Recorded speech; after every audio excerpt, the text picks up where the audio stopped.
अर्जुन ने कहा, हे कमल नयन, आपने शुक्ल पक्ष की एकादशी का विस्तार पूर्वक वर्णन कर मुझे सुनाया, अतः अब आप कृपा करके मुझे अधिक मास के कृष्ण पक्ष की एकादशी का क्या नाम है, इसमें किस देवता का पूजन किया जाता है तथा इसके व्रत से किस फल की प्राप्ति होती है तथा इसकी विधि क्या है, इन सब के बारे में बताइए। श्री भगवान कृष्ण बोले, हे अर्जुन, अधिक मास के कृष्ण पक्ष में जो एकादशी आती है वह परमा एकादशी कहलाती है। वैसे तो प्रत्येक वर्ष में 24 एकादशी होती हैं। अधिक मास या मलमास को जोड़कर वर्ष में 26 एकादशियां होती हैं।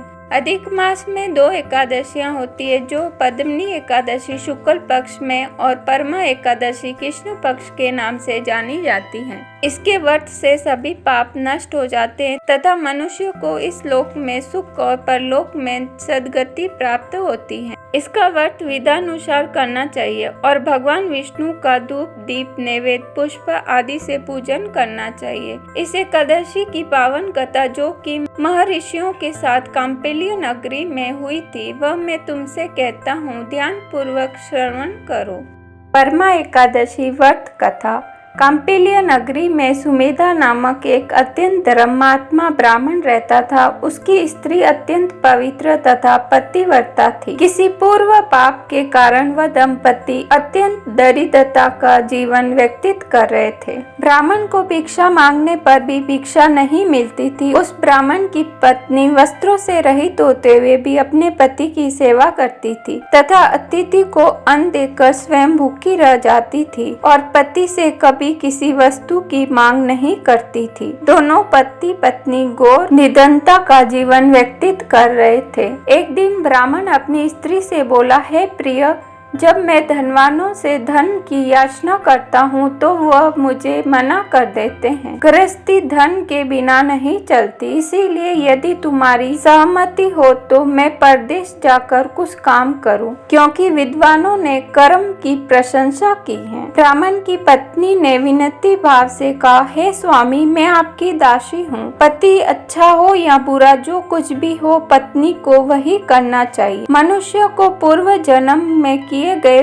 कर्मों का फल मिलता है। सुमेरु पर्वत पर रहते हुए भी मनुष्य को बिना भाग्य के श्रवण नहीं मिलता है। पूर्व जन्म में जो मनुष्य विद्या और भूमि दान करते हैं, उन्हें अगले जन्म में विद्या और भूमि की प्राप्ति होती है।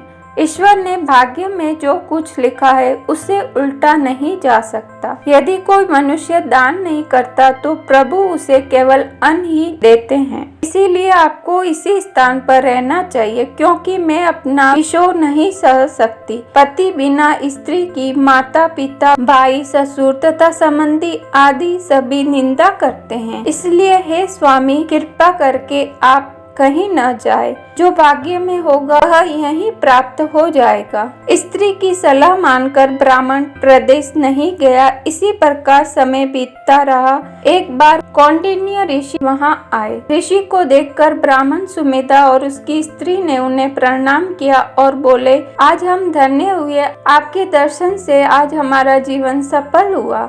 ऋषि को उन्होंने आसन और भोजन दिया। भोजन देने के बाद पतिव्रता ब्राह्मणी ने कहा, हे ऋषिवर, कृपा कर आप मुझे दरिद्रता का नाश करने की विधि बतलाए। मैंने अपने पति को प्रदेश में जाकर धन कमाने से रोका है। मेरे भाग्य से आप आ गए हैं। मुझे पूर्ण विश्वास है कि अब मेरी दरिद्रता शीघ्र ही नष्ट हो जाएगी। अतः आप हमारी दरिद्रता नष्ट करने के लिए कोई उपाय बताए।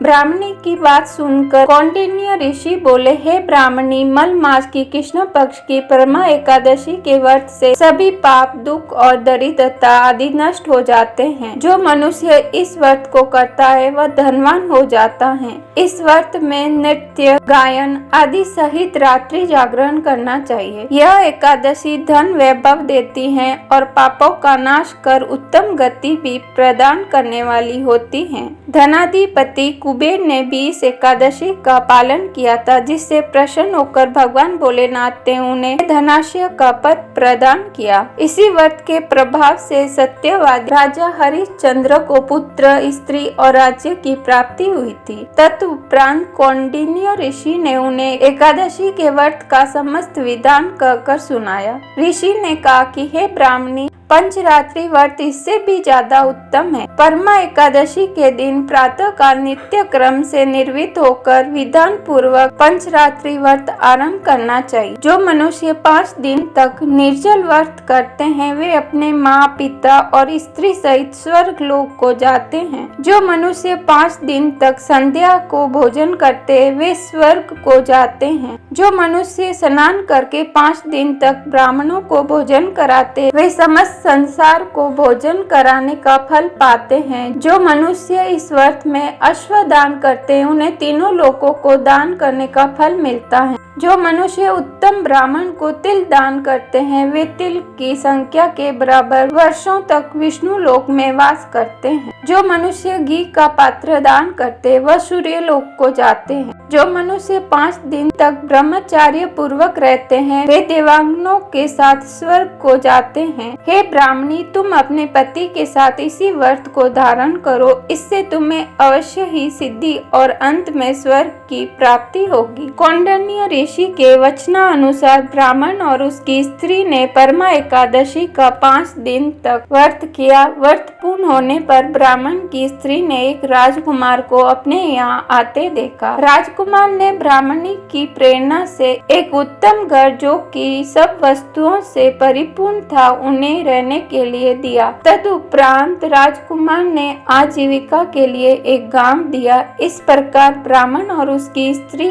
की गरीबी दूर हो गई और पृथ्वी पर काफी वर्षों तक सुख भोगने के बाद वे पति पत्नी विष्णु लोक के उत्तम लोक को प्रस्थान कर गए।